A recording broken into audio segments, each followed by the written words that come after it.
Саламатсыңарбы балдар? Математика сабагыбызды баштайлы. Сабактын темасы бөлүү. Сабагыбыздын максаты бөлүү амалы менен таанышуу, эрежелерин үйрөнүү. Кана эмесе балдар, 638 номерди карайбыз. 12 спортсмен 3 катарга тең бөлүнүп турушту. Ар бир катарга канча спортсмен турду? Тик бурчтуу таблица түзөлүү балдар. Сүрөттү карагыла.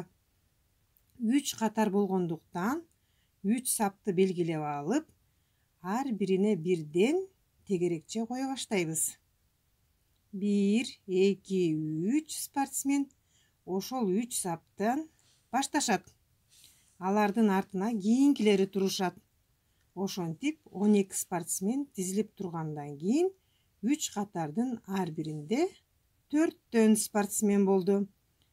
Демек, 12-ни 3-кө бөлсөк, 4 тиет экен. 4 саны 12 менен 3-түн тийиндиси деп аталат балдар. 12 бөлүү 3 барабар 4 деп жазылат. Тийиндини табуу бөлүү амалы деп аталат. 4 биздин балдар тийинди, 12 бөлүнүүчү, 3 бөлүүчү. Демек, бөлүү белгиси 2 чекит менен белгилейбиз.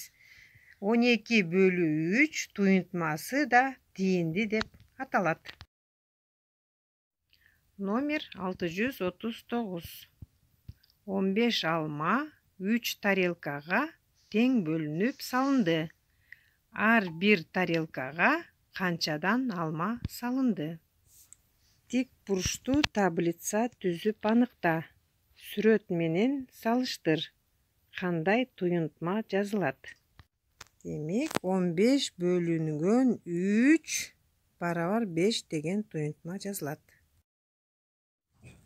Балдар, силерди бүгүнкү бөлүү амалдарын түшүндү деп ойлойм.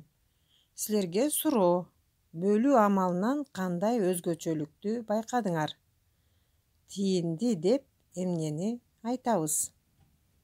Ушул суроолорго жооп бересиңер. Үй тапшырма 644-645. Саламатта калгыла.